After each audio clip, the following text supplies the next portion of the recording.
The blessing of the Lord be upon all of you. I'm going to get a little closer to preach at the end today, just to be able to just continue in prayer and then just to say a few words after. I think there's 7 of us here. It's very sobering. It's very strange to be serving liturgy with just a handful of folks. But as I said last week, I think I said after the pre-sanctified liturgy, it's really hitting me so strong that we are gathered and we offer this liturgy up for the life of the world. We're not offering up the liturgy just for our communities or just for the 7 people that are here gathered. We're offering this up for the life of the world. And so we are gathered with all of the saints. We are gathered around this worship that is going on around the throne of God. And today, we commemorate the cross. To be able to commemorate the cross on this day where there's just this craziness going on in the world, there's sickness, there's hysteria, there's fear, there's anxiety. But the cross stands firm. It's not moved by any of this. The cross stands firm. And then this week I've just been thinking, we're commemorating the cross. We're proclaiming the victory of the cross over sin, death, the evil one, sickness, sorrow, sighing. The cross is the trophy of victory. And I was thinking, as Orthodox Christians, we've been given everything that we need to prepare us for this type of situation. Everything. And I was thinking about just our liturgical life. I was thinking back to ever since November, we've been talking about creating a temple in our hearts. The Theotokos entered the temple so that she could become a temple of the Most High God. And then we were encouraged to think of our own building a temple, creating this place so that Christ could come and dwell. So this time when the earthly temple, the physical church building is closed to us, the temple of the Lord is not closed to us, for he's wanting to come and dwell in the temple of our hearts. And so here's an opportunity for us to continue to build this temple. We are the living stones being built up into the temple of God. That even though the churches, the doors are closed, Christ is still fully present. This is the joy of our Christian faith. That God no longer just dwells in sacred spaces or buildings. He dwells in our hearts. We are building these temples so that Christ could come and dwell. And then at Nativity, we talked about the cave, wanting to prepare this place so that Christ could come and dwell. And here's an opportunity for us to do that. To create this place, to prepare a place for Christ to come and build a home, to build a temple, so that we could hold the true God in our hearts. And the fact that we can't come to church a week or 2 after we've been in church and the doors have been shut, and we sang about Adam and Eve weeping, longing to return to paradise, the doors are closed, and then we identify with that weeping in a very real way right now. The doors of our churches are shut. But what did we sing this morning? The flaming sword no longer bars the doors. The cross has opened those doors. We realize that Christ is dwelling within our hearts. We think of the coming Holy Saturday, where the church reminds us every year on Holy Saturday that it is this in-between time. It's that difficult place where it seems like everything has been destroyed. Everything is laid bare. We're weeping. But in the midst of that holy silence on Holy Saturday, God is working salvation in the midst of the earth. He has gone even into the depths of Hades to bring his life there. This is good news for us. We sing about the 3 holy youths who told the king when he asked them, "Is your God going to come save you?" And they said, "Whether he comes to save us or not." We're not going to bow to this idol.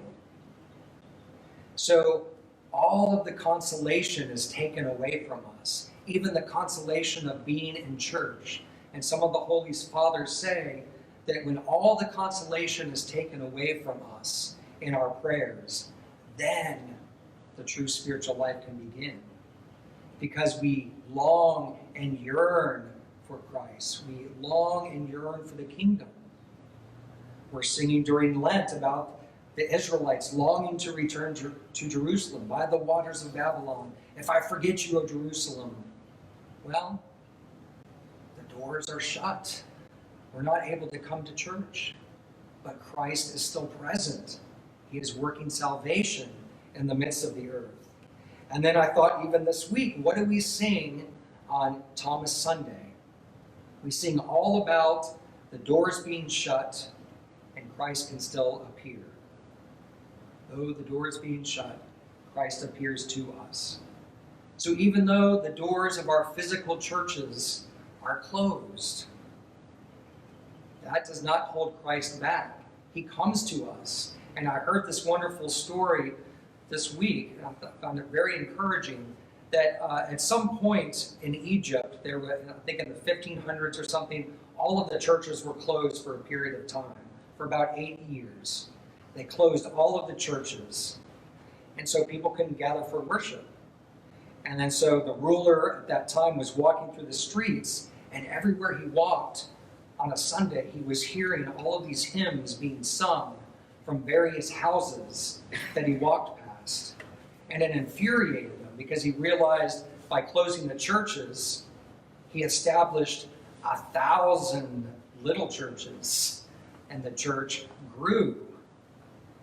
So, this is our time to cultivate these little churches, the thousands and thousands of churches in our homes, stoking the fire of our home altars, gathering with our family to pray, to offer up prayers, realizing that Christ is with us.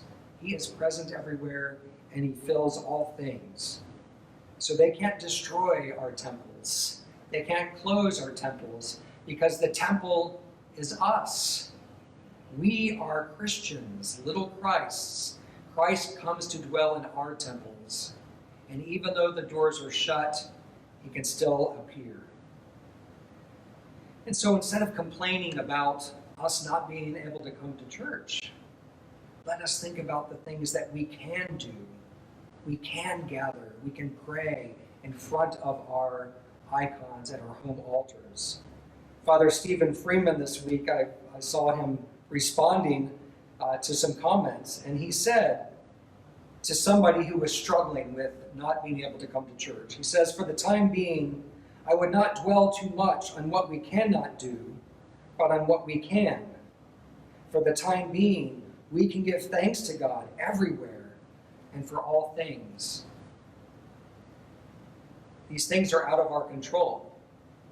And when things are out of our control, we can get very fearful, we can get very angry, but let's not let the evil one win there as well. Let's not give in to that despair.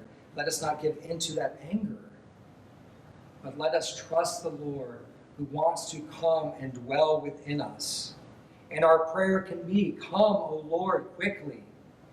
Come to the temple of our hearts and find a place worthy to lay your head.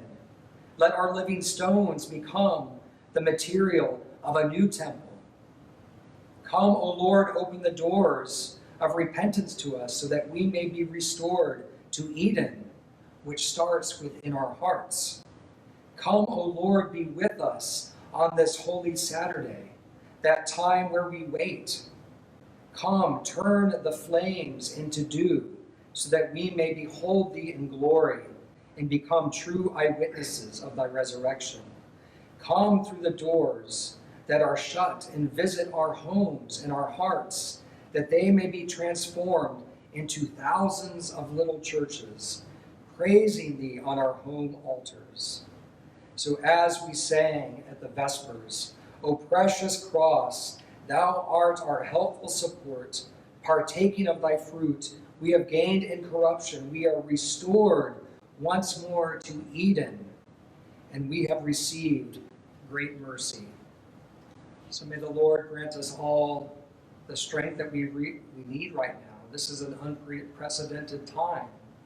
We don't know how to function and how to act, but the church has given us and prepared us for this moment.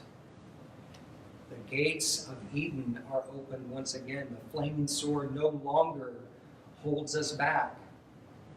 Let's not limit Christ to just the earthly temple, but let him into our hearts where he wants to come and dwell and feed us with himself. So may the Lord strengthen us and give us the grace that we need to do this. I miss you all of us here.